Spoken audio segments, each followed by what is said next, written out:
Hello and welcome back. This is The Shadow here, welcoming you back to part 2 of the coming series, The Journal of Melissa Summers. This is proving to be quite uplifting for me, and I hope I can brighten up your day by putting up a little bit more darkness in it. So lock your doors, bar your windows, turn out the lights, and prepare for the coming part 2. The Journal of Melissa Summers by The Shadow. Relax. This won't hurt too much.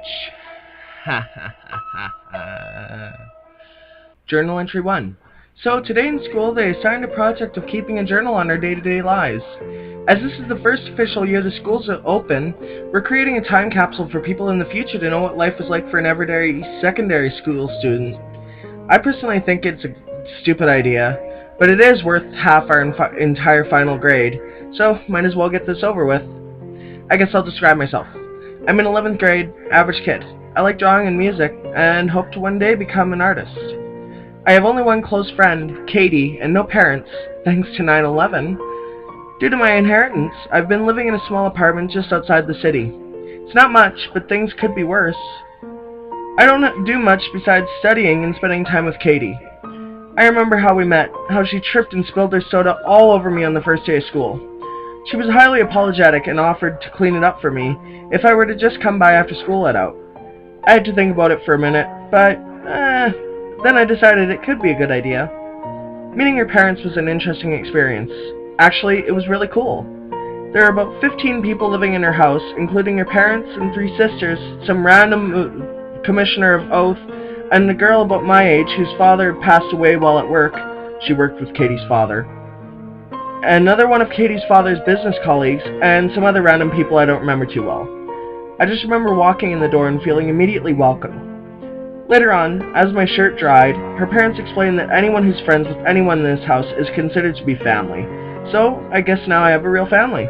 Who knows, maybe one day my parents will come back as if nothing ever happened. Yeah, right, like that'll ever happen. Journal entry 2. So, on the radio today they were talking about a possible solution to the growing tension between us and the rest of the world. Maybe I'll live long enough to have my art featured in a famous gallery somewhere after all. I swear I can feel something bad is coming. I just feel it deep within my core. Maybe it's just a change in the weather though. It just keeps getting hotter and hotter. But wouldn't cold weather be more influential on how you feel? Oh well. Maybe I'm just getting sick or something. So I guess I'll describe what's been going on in the world in the last few years, ever since the election. Donald Trump was elected president a few years ago, and all of that stuff that was already a huge problem just kept getting worse. The unemployment rate's currently at 18%, and the national debt is at an incalculable number. Some estimate it's well over the quadrillion mark, but it may have even surpassed that. The more I worry about the state of the world I'm living in, the worse my anxiety gets, so I'll try to stop talking about it. Anyways, so I went over to Katie's again, and this time there was no one there but us. Long story short, Katie and I decided it would be a better plan to hang out of my apartment. I'm just continuing from where I left off earlier. Katie just got a phone call from her parents asking where she was, and after explaining what happened earlier, there were no problems. She's even going to stay a few days at my place, so it might be fun, but whatever. As long as nothing is really wrong with Katie and she doesn't try to kill me, it'll be fun. Journal entry 3. Nothing much has been happening lately. Today's Friday, so no school for a few days. Yes! No real plans for the weekend. Maybe Katie and I'll go see a movie. She's all but moved in with me now, which hasn't been much of an issue, but I still haven't ruled out the killing possibility, so yeah. So we missed the movie and decided to stay home and order Chinese instead. I turned on the TV, and the evening news was announcing that the solution would be revealed soon. After some random banter about a failed home invasion and 3 kittens being rescued from a tree, the show cut to commercial. Using the advanced button on my remote, TGFT, thank God for TiVo, it cut back to an important-looking military man in full uniform speaking. The speech played for a moment before going back to the news anchor, who reported that the solution was to begin immediate bomb strikes across the world launched at our enemies. My mind began racing with the thoughts of the ramifications behind the solution and what it could mean for me. Katie and I held each other close on the couch as we watched the rest of the news broadcast, too frightened to turn off the TV or even move. The broadcast ended, and some infomercial about a vacuum with a really retarded name began.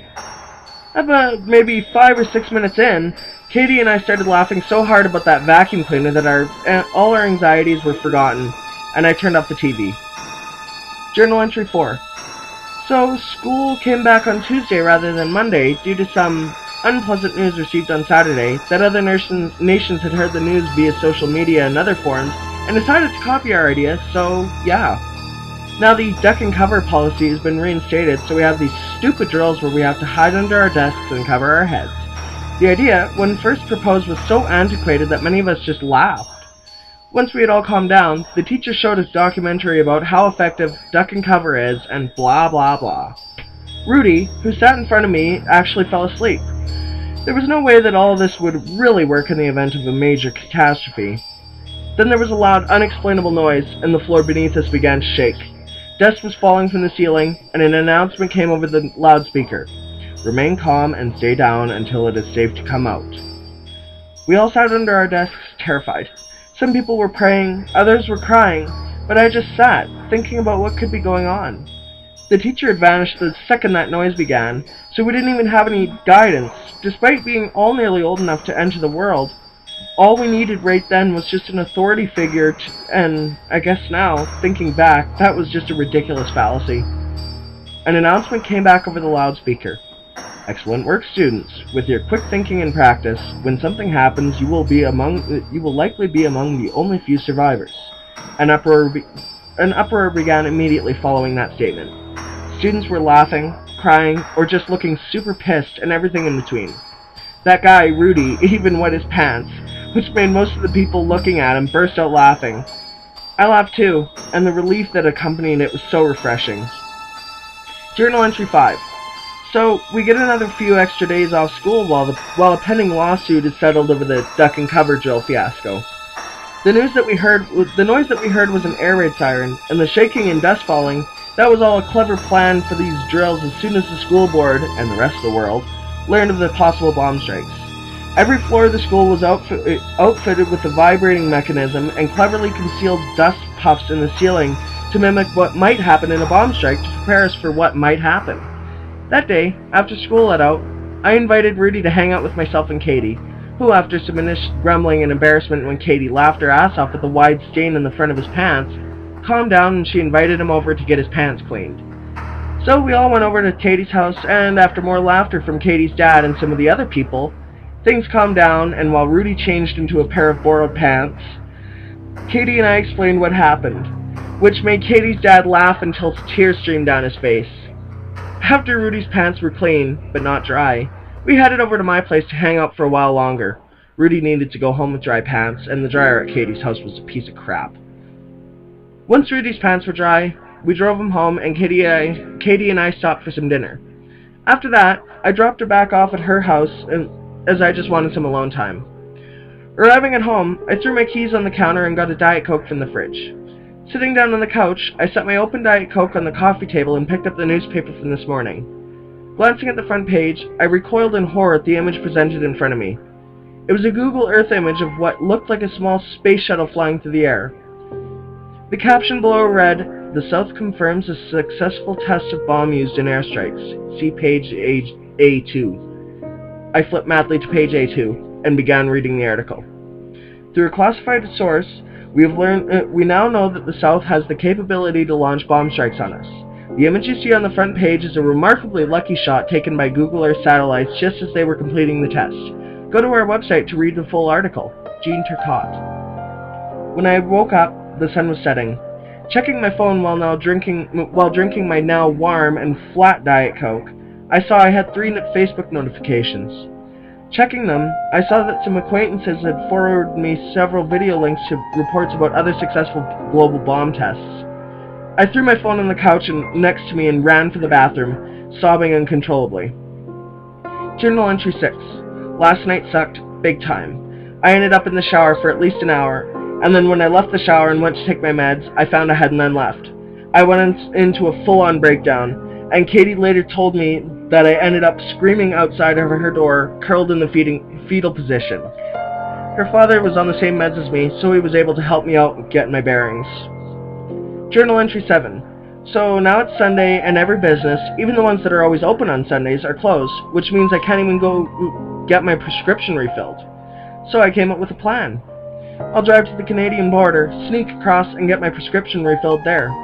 This isn't the first time this has happened, and I know just the place to go. I just got back from Canada. Entering my apartment, I felt an immense sense of calm wash over me when I saw the familiar sights and heard the familiar sounds of my apartment. The only thing out of place was the can of Diet Coke, still in its previous position on the coffee table. I pulled up my laptop and set it up on the coffee table, and while it booted up, I picked up the can and emptied it into the kitchen sink. I sat down on the couch facing the laptop and checked my email. The only relevant new message was an email from the school letting us know that classes would resume on that Monday. Journal Entry 8. I asked my teacher about when the journal assignment was due. I was informed that, due to the recent events, the assignment was no longer mandatory, but we would still receive full marks. Rather than just scrapping the project altogether, I've decided to continue writing in this journal. Now it's more of a personal log rather than just an assignment that needs completion. I was never really into the idea of keeping a journal, but now I can't just seem to stop writing everything down. After school, I went home to my apartment. When I arrived, there was a construction crew doing something to my neighbor's property, doing some sort of underground work, but I really didn't care. I wasn't one to snoop into other people's business, so yeah. Journal Entry 9. To whoever finds this, know that things could have been different.